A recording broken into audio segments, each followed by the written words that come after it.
Hello everyone, welcome to my channel code story with Mike. तो आज अपने leet code का 3640 करने जा रहे हैं। हार्ड मार्क्ड है, बट मैं इसको काफ़ी आसानी से आपको समझा दूंगा। और इसको बनाने के एक्चुअली में काफ़ी तरीके हैं। मैंने दो तरीके से बनाया था। मुझे टाइम मिलेगा तो मैं दोनों तरीके से एक और सोल्यूशन का वीडियो बना सकता हूँ। ठीक है, मैं आपको बहुत सिंपल वाला, एकदम स्ट्रेट फॉरवर्ड वाला तरीका सिखाऊंगा। ठीक है, देखते हैं मोटिवेशन क्या है। The more you wait for the right time to start, the more you turn your potential into a regret. है ना, इससे अच्छा वेट करने से अच्छा है कि अभी के अभी स्टार्ट करो, वरना टाइम वेस्ट करते चले जाओगे। The best time to start is now. Okay, trionic array part 2, कल हमने पार्ट 1 भी बनाया था, काफ़ी सिंपल था वो। You are given an integer array nums of length n। A trionic subarray is a contiguous सब अरे नम्स l से लेकर r। ठीक है, for which there exist indices L से P, P से Q and Q से R such that L से P is strictly increasing, P से Q is strictly decreasing, Q से R is strictly increasing। ठीक है, मतलब अभी भी ढूंढना वही चीज़ है मुझे, इंक्रीजिंग, डिक्रीजिंग, फिर इंक्रीजिंग। ठीक है, लेकिन इस बार क्या बोला है कि return the maximum sum of any trionic subarray in the nums. इसका मतलब पता है क्या हुआ कि हमारा जो एरे होगा ना, उसमें मल्टीपल ट्रायोनिक सब एरेज हो सकते हैं। मान लेते हैं एक ट्रायोनिक सब एरे ये मिला, फिर बीच में नहीं था, फिर एक ट्रायोनिक सब एरे ये मिल गया, फिर ट्रायोनिक सब एरे यहाँ मिला। तो सभी का सम निकालना है, उसमें से जो मैक्सिमम सम वाला है वो आपका आंसर होना चाहिए। ठीक है, जैसे यहाँ पर देखते हैं, यहाँ पर मुझे ट्रायोनिक सवेरे दिख रहा है। अगर मैं देखूँ 0 के बाद -2, ये तो डिक्रीजिंग हो गया। मुझे पहले इंक्रीजिंग चाहिए होता है ना। तो देखो -2 से -1 इंक्रीजिंग दिख गया मुझे। -2 से लेकर -1 ये इंक्रीजिंग है। -1 के बाद देखो -3 है, यानी कि डिक्रीज है ये, है ना। तो -3 यहाँ पर हो गया। उसके बाद देखो 0 आ गया, 0 इज़ इंक्रीजिंग। 0 के बाद 2 आ गया, 0, 2 इज़ ऑल्सो इंक्रीजिंग। 2 के बाद -1 आ गया, तो ऑब्वियसली उसको हम नहीं पकड़ेंगे, क्योंकि हमें मिल चुका है इंक्रीजिंग, डिक्रीजिंग, वापस से इंक्रीजिंग। है ना, हो सकता है आगे जाके और भी मिल जाए, और -1 के बाद एक नया सीक्वेंस स्टार्ट हो जाए, इंक्रीजिंग, डिक्रीजिंग, इंक्रीजिंग। बट जो सबसे बड़ा सम होगा आपका वही आंसर होना चाहिए। तो इसका सम निकालते हैं। -2, -1, -3, 0 +2 कितना हो गया? 3 2 5 1 6 -2 -4 हो गया। आंसर मेरा -4 है। ठीक है, मैक्सिमम सम वाला ट्रायोनिक सबरे आपको बताना है। देखते हैं हमारा थॉट प्रोसेस क्या होगा। कंस्ट्रेंट देख लेते हैं एक बार। नम्स डॉट लेंथ 10⁻5 है, मतलब n स्क्वायर वाला सोल्यूशन तो आप नहीं लिख पाओगे। या तो आपको n log n सोचना होगा, या तो n देख सकते हो अगर n से बन जाता है तो। नम्स आई का वैल्यू 10⁻9 से लेकर 10⁻−9 तक जाएगा। और प्रॉब्लम में बोल दिया है, गारंटीड है कि एक ट्रायोनिक सबरी तो पक्का होगा आपके एरे में। ओके, देखते हैं हमारा थॉट प्रोसेस क्या होगा। तो देखो, मैंने एक जेनरिक एग्जांपल लिया, ठीक है, और बहुत सिंपल तरीके से देखना, ये बन जाएगा एक्चुअली में, टू बी वेरी ऑनेस्ट। ज़्यादा डरने की बात भी नहीं है इस प्रॉब्लम में। अब देखो, अगर आप नोटिस करो तो हमें सबसीक्वेंस ही तो ढूंढना है ना। मतलब ये पूरा एरे दिया हुआ है, हमें ऐसा सबसीक्वेंस ढूंढना है जिसमें एक इंक्रीजिंग पार्ट हो, और उसके जस्ट बाद एक डिक्रीजिंग पार्ट हो, और उसके जस्ट बाद एक इंक्रीजिंग पार्ट हो। अब यहाँ बात ये है कि ऐसा सीक्वेंस मुझे कहीं पर भी मिल सकता है ना। हो सकता है यहाँ से अगर मैं स्टार्ट करूँ, तो यहाँ से मैंने इंक्रीजिंग बनाया, फिर डिक्रीजिंग, फिर इंक्रीजिंग बनाया। ठीक है, बट एक प्रॉब्लम पता है क्या है ना, कि यहाँ पर एलिमेंट नेगेटिव भी हो सकते हैं। यहाँ पर देखो ना, नेगेटिव एलिमेंट्स भी हो सकते हैं। तो ऐसा भी हो सकता है कि अगर मैं यहाँ पर ए से इंक्रीजिंग वाला सीक्वेंस स्टार्ट कर दूँ, तो हो सकता है मुझे सम मैक्सिमम मिल जाए। या फिर अगर मैं नहीं स्टार्ट करूं और ए को छोड़ के बी से स्टार्ट करूं इंक्रीजिंग, तो हो सकता है मुझे बेटर आंसर मिले। तो देखा जाए तो मेरे पास ऑप्शन आ रहा है कि भाई मैं ए को इंक्लूड करूं या फिर ना करूं। ठीक है, अब ए को इंक्लूड करना है कि नहीं करना है, ए के साथ बी के, ए और जैसे ए के बाद आपको बी लेना है कि नहीं, सीक्वेंस बनाना है कि नहीं, तो वो उस पर भी डिपेंड करता है कि हम ले भी सकते हैं कि नहीं। जैसे मान के चलो अभी आप इंक्रीजिंग फेज में हो, है ना। इसको आप बोल दो कि ये ट्रेंड है, अभी ये ट्रेंड इंक्रीजिंग है, ये ट्रेंड डिक्रीजिंग है, फिर वापस से ट्रेंड इंक्रीजिंग है। तो ये भी तो डिपेंड करता है ना कि आप किस ट्रेंड में हो करेंटली। क्या आप अभी इंक्रीजिंग वाले ट्रेंड में हो, क्या आप अभी डिक्रीजिंग वाले ट्रेंड में हो, क्या आप अभी, ये इंक्रीजिंग फर्स्ट वाला इंक्रीजिंग है, ये तो डिक्रीजिंग है, और दोबारा इंक्रीजिंग है, ये सेकंड वाला इंक्रीजिंग है, ठीक है। तो आप ऐसे कह सकते हो ये ट्रेंड नंबर 1 हो गया, ये ट्रेंड नंबर 2 हो गया, ये ट्रेंड नंबर 3 हो गया। जैसे मान के चलते हैं ना कि अभी आप ट्रेंड 2 पर हो, इसका मतलब कि अभी आप करंटली डिक्रीजिंग फेज में चल रहे थे, ओके। और मान के चलते हैं कि आप अभी करंटली डी पर हो, ओके।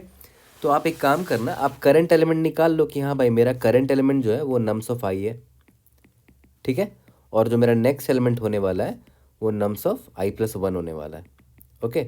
और मान के चलते हैं आप करेंटली डिक्रीजिंग फेज में थे, मतलब अभी आप ट्रेंड नंबर 2 में थे, मतलब डिक्रीजिंग फेज चल रहा था। अब आपको देखना है कि यार क्या मैं नेक्स्ट एलिमेंट को इसी डिक्रीजिंग फेज में ले सकता हूँ। तो मैं क्या चेक करूँगा कि क्या current element greater than next element है, इसका मतलब डिक्रीजिंग फेज में है, ठीक है। तो मैं क्या करूँगा कि हाँ, मैं बोलूँगा कि अगर ऐसा है तो मैं नेक्स्ट एलिमेंट को इंक्लूड कर लेता हूँ इसी में, इसी ट्रेंड में इंक्लूड कर लेता हूँ। और अगर ऐसा नहीं होता है, मतलब करंट अगर ग्रेटर देन नेक्स्ट नहीं है, मतलब करंट अगर लेस देन नेक्स्ट हो गया, इसका मतलब क्या, अब इंक्रीजिंग फेज आ चुका है, तो मुझे ना चाहते हुए भी ट्रेंड नंबर 3 पे जाना पड़ेगा, है ना। Now we will have to go to trend number 3, क्योंकि करंट एलिमेंट और जो नेक्स्ट एलिमेंट है उसका अब ये रिलेशन बन रहा है, करंट के बाद वाला एलिमेंट ना अब बड़ा हो रहा है, तो मुझे ट्रेंड 3 की तरफ जाना पड़ेगा। फिर ट्रेंड 3 में अगर मैं घुस गया तो फिर मैं इंक्रीजिंग एलिमेंट ढूंढने की कोशिश करूँगा, और जितना हो सके उतना बड़ा करने की कोशिश करूँगा, ठीक है, मतलब जितना मुझे मैक्सिमम सम मिल जाए, ओके, ठीक है। तो देखा है तो मुझे एक तो क्लियर चीज़ ये समझ में आ रहा है कि एक तो मैंने स्टार्टिंग में बोला कि अगर आप यहाँ खड़े हो मान लेते हैं, तो आपके पास ऑप्शन है कि हो सकता है आप ट्रेंड को स्टार्ट यहाँ से करो, मतलब इंक्रीजिंग वाला ट्रेंड जो है वो यहाँ से स्टार्ट कर लो, या फिर आप यहाँ ना करके यहाँ से स्टार्ट कर लो इंक्रीजिंग वाला, या फिर यहाँ से ना करके यहाँ से स्टार्ट कर लो। तो देखा है तो स्टार्टिंग में आपके पास ऑप्शन है। मान के चलते हैं करेंटली आपने स्टार्ट किया ही नहीं है, आप किसी भी ट्रेंड में नहीं हो, तो ट्रेंड को 0 मान लेते हैं कि अभी तक आपने स्टार्ट किया ही नहीं है, ठीक है। तो आपके पास ऑप्शन है कि यार इफ़ अगर मेरा ट्रेंड जो है 0 है, तो इसका मतलब अब मैं स्टार्ट कर सकता हूँ यहाँ से, है ना।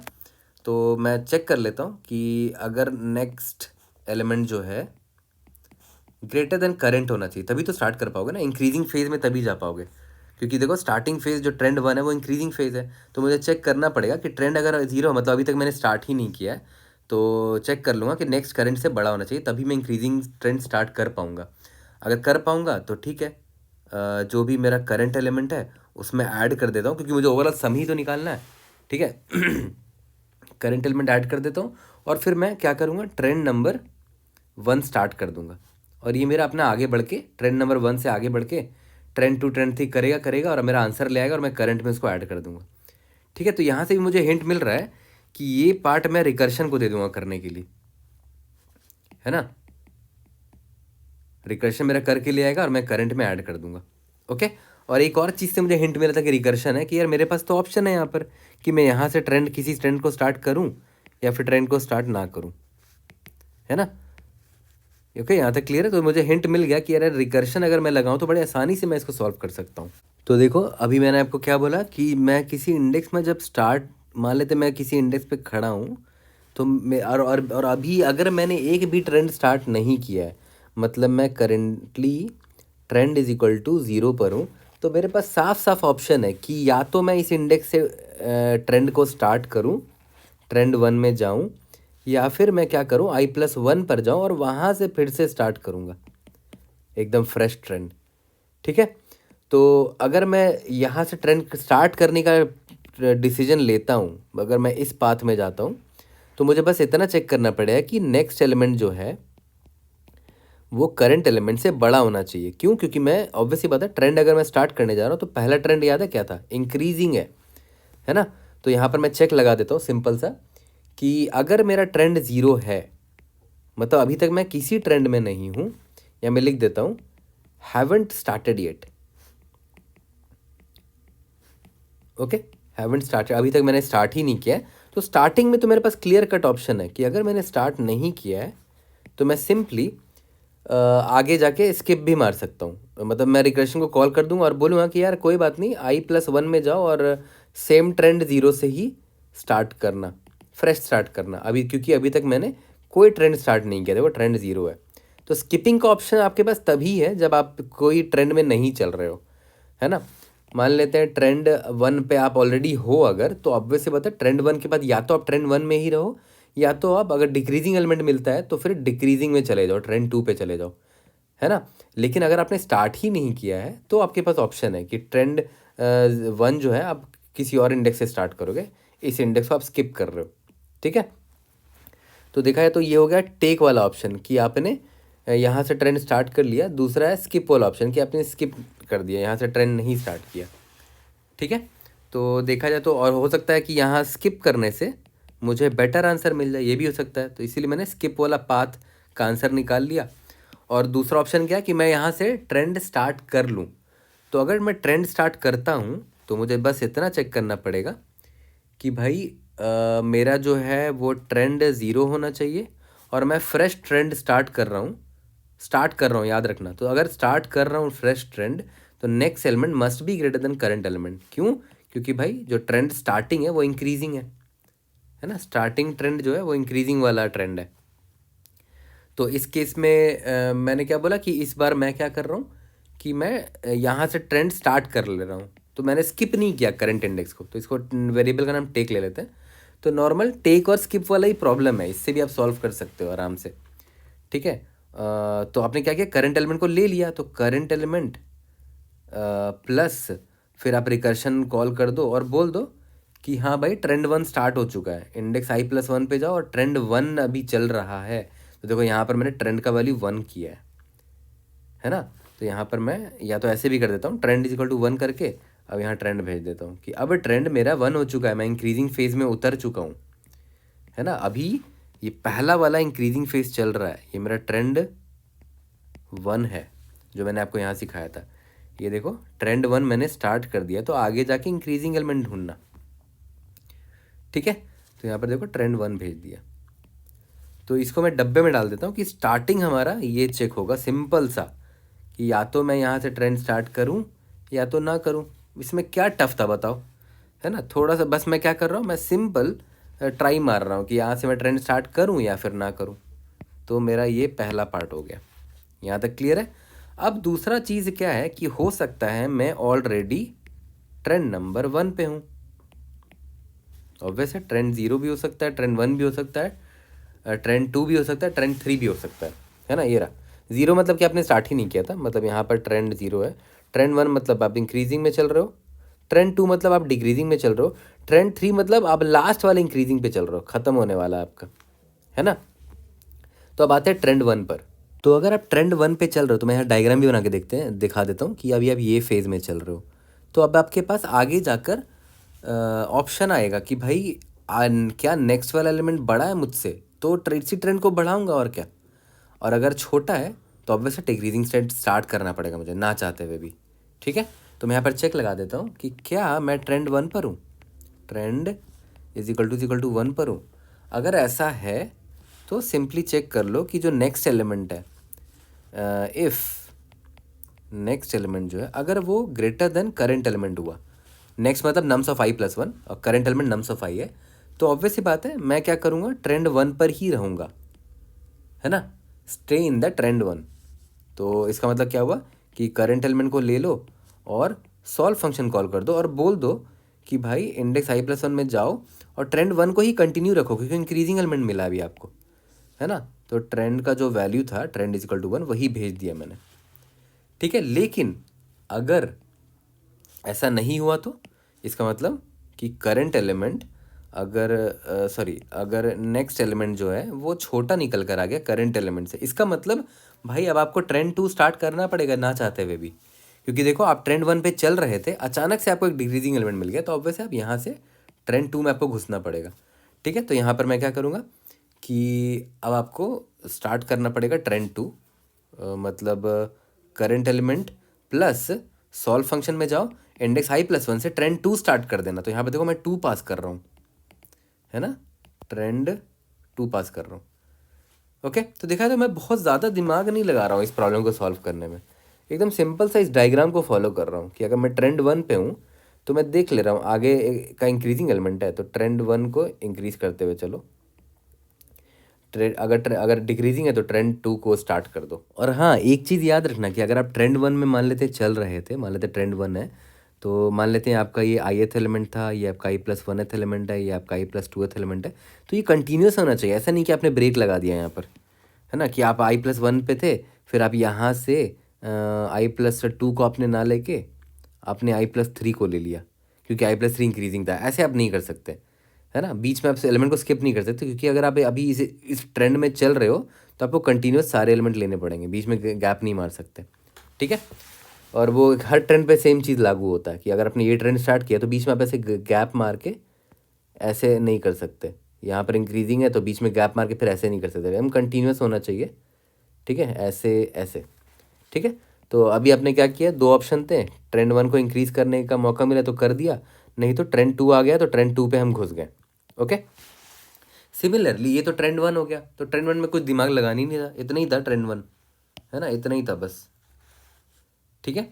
अब सिमिलरली अगर आप ट्रेंड 2 पे हो ऑलरेडी, मतलब डिक्रीजिंग वाले फेज में हो, तब देखो क्या करेंगे। तो अब देखो सिंपल सा ऑप्शन है कि अगर इसका मतलब क्या है कि अभी आप इस फेज में हो, आपका ट्रेंड इज इक्वल टू 1 खत्म हो गया है, अब आप ट्रेंड इज इक्वल टू 2 पर चल रहे हो करेंटली, ठीक है। तो सिंपल सा वही चेक लगाएंगे कि क्या मैं करेंटली ट्रेंड 2 पर हूँ।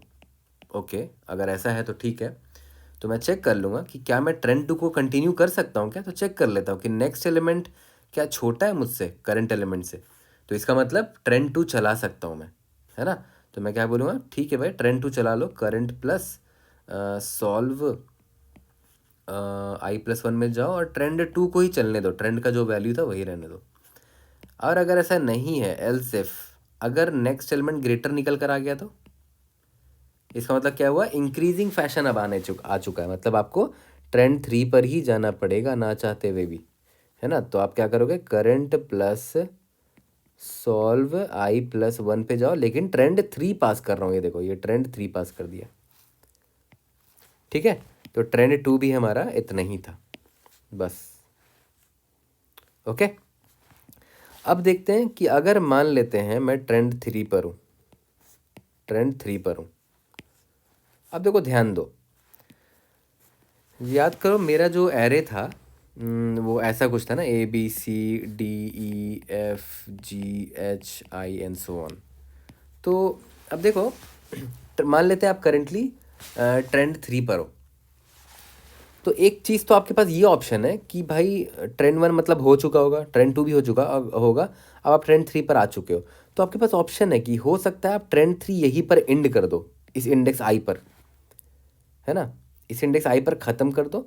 या फिर ये भी हो सकता है कि आप ट्रेंड 3 को और इंक्रीज़ करने की कोशिश करो, लेकिन हाँ इंक्रीजिंग मिलना भी चाहिए, ऐसा नहीं है, बट आपके पास ऑप्शन दिख रहा है कि आप यार ट्रेंड 3 को यहीं पर फिनिश कर दो, हो सकता है आपको बेटर आंसर मिल जाए। क्योंकि प्रॉब्लम ये भी है ना कि आंसर में नम्स में नेगेटिव नंबर्स भी हो सकते हैं, अगर आप आगे गए लेने के लिए ट्रेंड इंक्रीज करने की कोशिश किया, हो सकता है नेगेटिव एलिमेंट मिल जाए और ओवरऑल सम आपका कम हो जाए, मुझे मैक्सिमम सम चाहिए। तो मैं दोनों चीज़ देख लूँगा कि अगर मेरा ट्रेंड इज इक्वल टू 3 है, तो एक ऑप्शन मेरे पास ये है कि मैं सिंपली टेक कर लूँगा नम्स ऑफ आई को और बस मेरा ट्रेंड यहीं पर ख़त्म हो जाएगा, ठीक है। या फिर मैं आगे भी इसको इंक्रीज़ करने की कोशिश करूँगा, मतलब यहाँ पर मैं आगे ये भी चेक करूँगा कि अगर मैं ट्रेंड 3 पर चल रहा था और सॉरी यहाँ पर एक और चेक होना चाहिए, और नेक्स्ट एलिमेंट अगर मेरा करंट से बड़ा है तो मेरे पास ऑप्शन है, सॉरी तो मैं आराम से इंक्रीज़ करने की कोशिश कर सकता हूँ, ठीक है।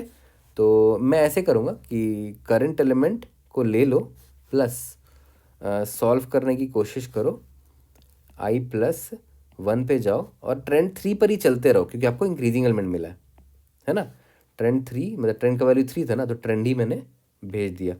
बट हाँ यहाँ पर मैंने आपको बोला था ना कि हो आपके पास ऑप्शन था ना कि आप या तो इसी यहीं पर ट्रेंड 3 को ख़त्म कर दो, या फिर ट्रेंड 3 अगर बढ़ने की कोशिश कर सकता है, बढ़ा सकते हैं तो बढ़ा के भी ट्राई कर लो, देख लो दोनों में से जो मैक्सिमम आ रहा है, मतलब take is equal to maximum of trend 3। अगर आपने नम्स आई पे एंड कर दिया था तो टेक का वैल्यू ये रहेगा, टेक, या फिर ट्रेंड 3 को इंक्रीज करो, दोनों में से जो मैक्स होगा वो मैंने यहाँ पर असाइन कर दूंगा।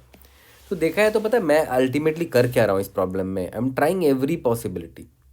ठीक है, अगर मैंने ट्रेंड स्टार्ट नहीं किया है, मतलब ट्रेंड 0 पर हूँ मैं, तो मैं स्किप कर रहा हूँ एलिमेंट को कि मैं ट्रेंड 0 यहाँ से स्टार्ट करूँ या फिर यहाँ से करूँ या फिर यहाँ से करूँ। लेकिन अगर मैंने ट्रेंड 0 से मैंने अगर स्टार्ट कर दिया, ट्रेंड अगर 1 में अगर मैं घुस गया तो मुझे एलिमेंट्स लेने पड़ेंगे। ऐसा नहीं कि मैं बीच में गैप कर सकता हूँ। तो लेकिन लूँगा कब, ट्रेंड 1 से कि मैं फर्दर में एलिमेंट कब ले सकता हूँ, जब नेक्स्ट एलिमेंट बड़ा होना चाहिए। तो फर्दर मैं ट्रेंड 1 को इंक्रीज़ करने की कोशिश करूँगा, नहीं तो डिक्रीज हो रहा है तो डिक्रीजिंग ट्रेंड स्टार्ट करना पड़ेगा। और अगर मैं डिक्रीजिंग ट्रेंड में हूँ ऑलरेडी, तो उसके बाद अगर डिक्रीजिंग फर्दर मिलता है तो डिक्रीज़ करने की कोशिश करो, नहीं तो फिर इंक्रीजिंग ट्रेंड में चले जाओ। और अगर आप लास्ट ट्रेंड में हो, ट्रेंड नंबर 3 पर हो, तो आपके पास ऑप्शन है कि आप ट्रेंड या तो एंड कर दो, ठीक है, मतलब इधर ही एंड कर दो, या फिर आप फर्दर इंक्रीज़ करो। ठीक है, तो ट्रेंड 3 भी हमारा कवर हो गया। ओके, और हर पाथ से जहाँ से आपको मैक्सिमम मिलता है टेक और स्किप से, है ना, याद करो यहाँ पर हमने स्टार्टिंग में जब हम ट्रेंड 0 पर थे तो एक तो स्किप वाला पाथ ये निकल कर आ जाएगा, दूसरा टेक वाला पाथ ये निकल कर आएगा, है ना। दोनों में से जो मैक्स होगा वही रिटर्न कर देंगे लास्ट में, है ना। अभी कोड करेंगे तो और अच्छे से क्लियर हो जाएगा, बट आपको जस्ट समझ में आ गया होगा कि मैं करना क्या चाह रहा हूँ, है ना। तो आप नोटिस करो, जो मेरा रिकर्शन में कॉल कर रहा हूँ उसमें 2 पैरामीटर्स हैं, i+1 और ट्रेंड। लेकिन एक चीज़ ध्यान दो, ट्रेंड का जो वैल्यू है वो या तो 0 होगा, या तो 1 होगा, या तो 2 होगा, या तो 3 होगा। इससे ज़्यादा तो कोई होगा नहीं। तो मैं कह सकता हूँ कि मेरा जो टाइम कॉम्प्लेक्सिटी होगा, अगर मैं इसको मेमोइज़ कर दूँ, तो ऑब्वियस है मेमोइज़ के लिए यहाँ पर 2 वेरिएबल्स चेंज हो रहे, तो आप ऑब्वियस है मेमोइजेशन के लिए 2D अरे चुनोगे, 2D अरे ही चुनोगे ना। तो पहला इंडेक्स क्या है, पहला एलिमेंट पैरामीटर क्या है, इंडेक्स है, तो यहाँ पर n+1 ले लेंगे। और दूसरा क्या है भाई, ट्रेंड, ट्रेंड की 4 ही वैल्यू हो सकती है, 0 1 2 3, तो यहाँ पर 4 ले लेंगे। तो देखा जाए तो जब मैं मेमोइज़ करूँगा इसको, तो ज़्यादा से ज़्यादा इतने ही स्टेट्स होंगे, n+1 मल्टीप्लाइड बाई 4। ये देखो तो इसको n+1 नहीं लिख सकते हो क्योंकि 4 तो कांस्टेंट है। तो टाइम कॉम्प्लेक्सिटी एक्चुअली में लीनियर जा रहा है हमारा, इसीलिए एफिशिएंट सोल्यूशन है ये, ऐसा नहीं कि एफिशिएंट नहीं है। ठीक है, यहाँ तक क्लियर हो गया। और मैं आराम से रिकर्शन मेमोराइजेशन से बड़े आसानी से मैंने बना दिया इसको, है ना। तो अब देखो, अब मैं आपको कुछ चीज़ें बताता हूँ। पहला कि रिकर्शन मेमोराइजेशन तो मैं अभी आपको करके दिखा देता हूँ, है ना। अब मैंने आपको कई बार बताया कि रिकर्शन मेमोराइजेशन का सेम कोड को फॉलो करके बॉटम अप कर सकते हो। तो आज मैं क्या करता हूँ ना, आज आपको होमवर्क देता हूँ, ठीक है, कि आप बॉटम अप भी ट्राई करो, है ना। लेकिन एक और भी इसके बड़े अच्छे बनाने के बहुत अच्छे तरीके हैं। एक तरीका पता है क्या है, अगर आप नोटिस करो प्रॉब्लम में, याद है क्या बोल रहा है आपको, देखा जाए तो अगर आप इंक्रीजिंग ट्रेंड में हो तो देखो ये एक सब अरे ही तो है ना। भले आप जो स्टार्टिंग पॉइंट जो था वो आपने कहीं पर कहीं पर आपने स्किप किया, कहीं पर ट्राई किया कि ये ट्रेंड मैं यहाँ से स्टार्ट करूँ या ना करूँ, स्टार्ट करूँ या ना करूँ। बट एक बार वंस यू स्टार्टेड, आपने एक सब अरे यहाँ पर आपको ढूंढना है, बीच में आप स्किप नहीं कर सकते, है ना। और आपको क्या करना है, जितना मैक्सिमम हो सके इसका सम उतना बेटर हो, ठीक है। तो देखा है तो ये जो है मैक्सिमम सब अरे सम आप यहाँ पर ढूंढने की कोशिश कर रहे हो। फिर यहाँ पर जब डिक्रीजिंग में जाओगे तो इधर भी आप बीच में गैप नहीं मार सकते, ये एक पूरा सब अरे है। फिर यहाँ पर भी बीच में गैप नहीं मार सकते, ये पूरा सब अरे है। और हर बार आप क्या कर रहे हो, मैक्सिमम सम, मैक्सिमम सम। भाई मैक्सिमम सब अरे सम बहुत पहले हमने पढ़ा था कि भाई सिंपल कडेंस एल्गोरिदम भी तो वही काम करता है, मैक्सिमम सब अरे सम निकालता है। तो कडेंस एल्गोरिदम पर ऑलरेडी मैंने वीडियो बना रखी है, तो पहले वो सीख लो एक बार, आई एम श्योर आप लोगों को ऑलरेडी आता होगा। तो कोशिश करो कि क्या आप कडेंस एल्गोरिदम यहाँ लगा सकते हो इस प्रॉब्लम को सॉल्व करने के लिए। तो ये दूसरा अप्रोच हो सकता है इस प्रॉब्लम को सॉल्व करने के लिए, ठीक है। बट इस पर मैं अभी वीडियो नहीं बना रहा हूँ, I want you to try first, फिर मुझे टाइम जब मिलेगा तो मैं डेफिनेटली इस पर वीडियो बनाऊंगा, ठीक है। बट मैं ऑनेस्टली बता रहा हूँ, मैंने कडेंस से भी इसको सॉल्व किया है, ठीक है। इसीलिए मैं चाहता हूँ आप भी करो। मैं सिंपल आप रिकर्शन मेमोराइजेशन आपको बताऊंगा, बॉटम अप आपकी जिम्मेदारी है क्योंकि मैंने ऑलरेडी कई बार आप लोगों को पढ़ा रखा है, ठीक है। तो अभी जब मैं रिकर्शन मेमोराइजेशन का कोड करूँगा तो ध्यान से सुनना, मैंने एग्जैक्टली वही चीज़ किया होगा कोड में जो मैंने यहाँ बताया है। हर एक ट्रेंड को ट्राई करूँगा, ट्रेंड 0 पर हूँ तो मेरे पास ऑप्शन है स्टार्ट करूँ या ना करूँ। और अगर स्टार्ट किया तो ट्रेंड 1 पर जाओ, ट्रेंड 1 पर हो तो ट्रेंड 1 को इंक्रीज़ करने की कोशिश करो, या फिर ट्रेंड 2 पर जाओ। ट्रेंड 2 पर हो तो ट्रेंड 3 पर जा सकते हो, या तो ट्रेंड 2 को इंक्रीज़ करो। ट्रेंड 3 पर हो तो या तो एंड कर दो, या तो ट्रेंड 3 को इंक्रीज़ करो। Simple, as simple as that, कुछ टफ नहीं है यहाँ पर, है ना। प्रॉब्लम को अगर देखोगे ब्रेक कर करके, तो प्रॉब्लम सिंपल लगेगा। ठीक है, तो अभी कोड करते हैं, लाइन बाय लाइन कोड को देखना, फिर इसको वहीं पर टाइम और स्पेस कंप्लीट देख के फिनिश कर लेते हैं। एक काम करते हैं, सबसे पहले तो लॉन्ग लॉन्ग बार बार लिखना ना पड़े, इसलिए मैं हमेशा की तरह टाइप डेफ लॉन्ग लॉन्ग को एल डिफाइन कर देता हूँ। ठीक है, हर जगह मैं फिर एल यूज़ कर लूँगा। और उसके बाद एक वेरिएबल ले लेता हूँ, n is equal to nums dot size, और n को बार बार भेजना ना पड़े, इज इक्वल टू n को मैंने इसीलिए ग्लोबली डिफाइन कर दिया।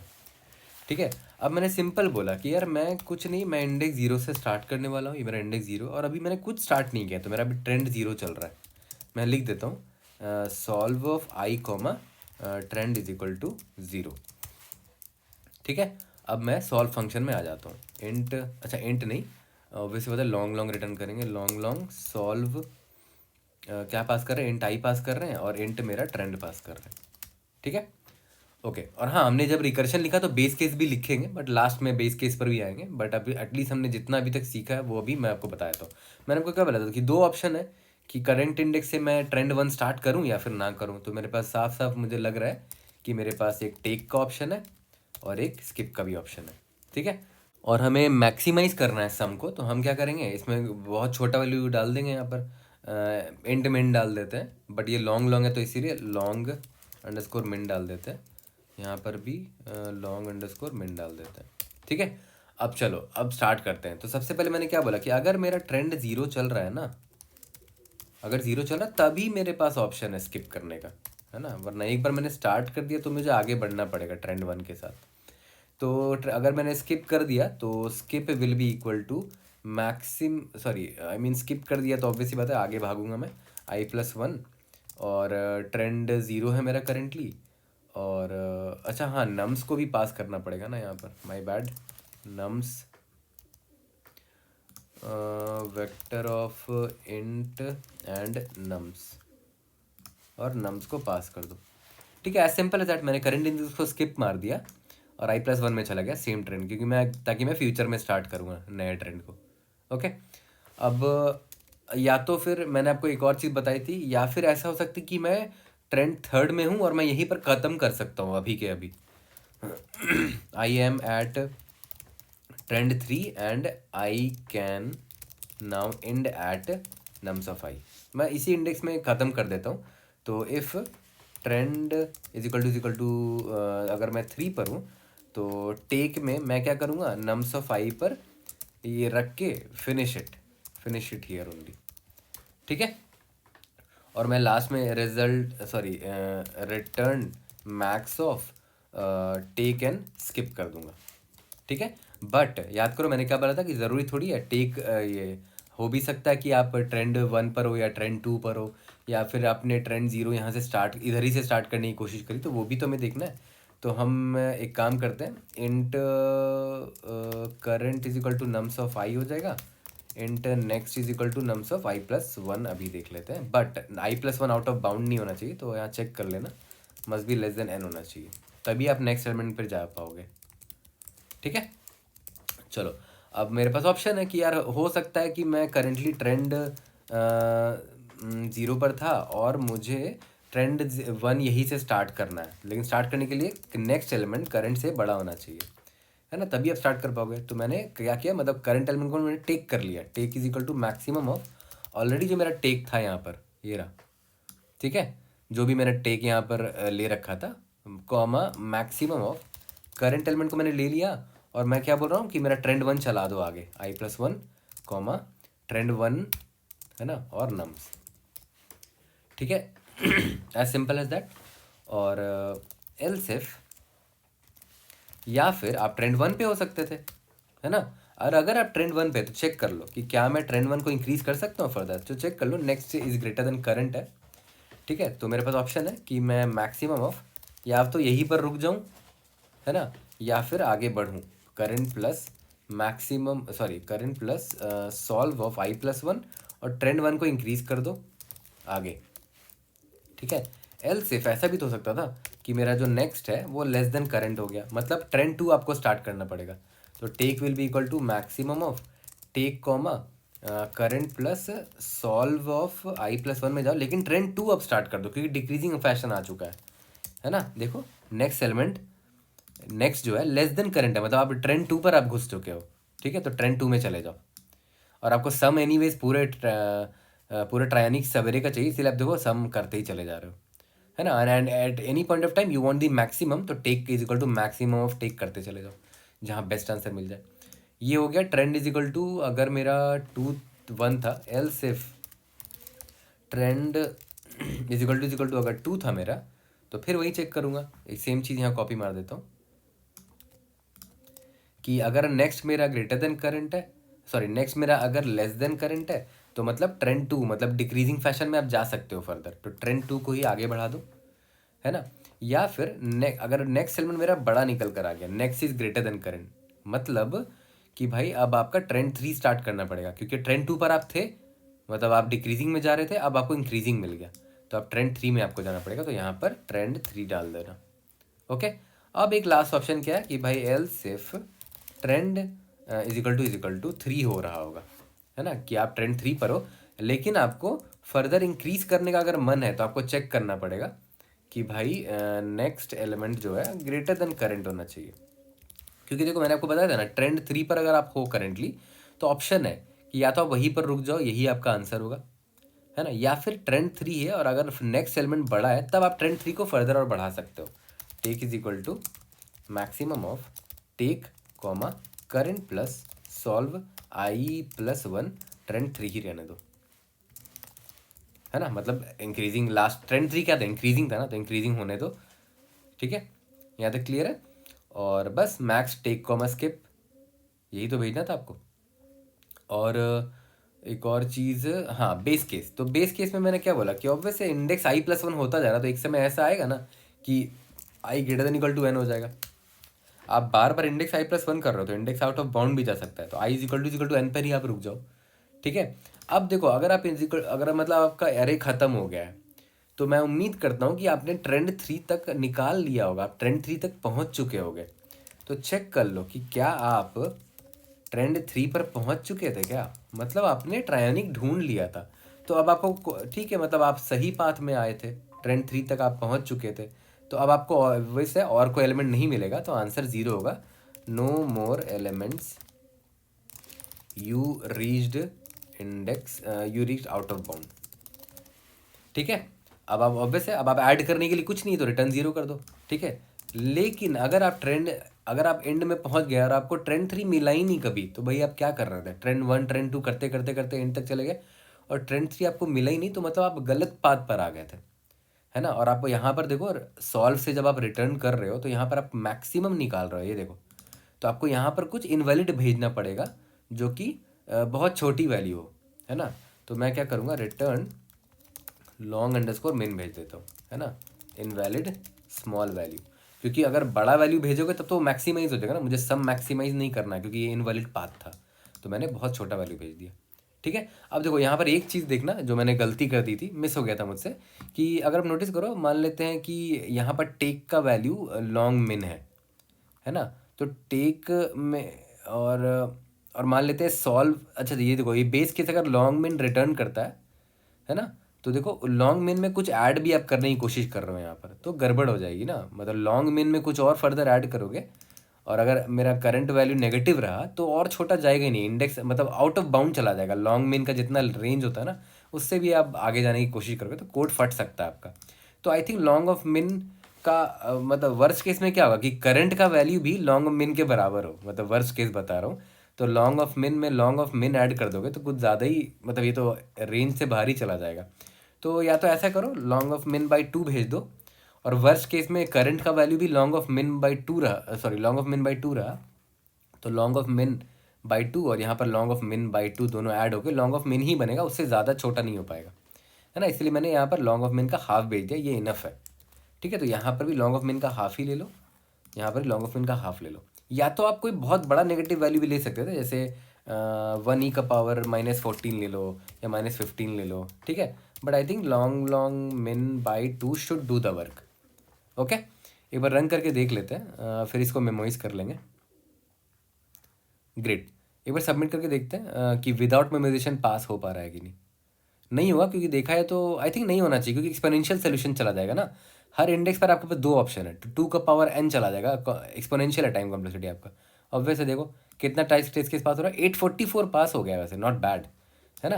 तो अब एक काम करते हैं, इसको मेमोइज कर लेते हैं। तो अब वैसे दो पैरामीटर्स हैं, तो वेक्टर ऑफ क्या ले, लॉन्ग लॉन्ग, इसका नाम मेमोइजेशन दे देते हैं, है ना।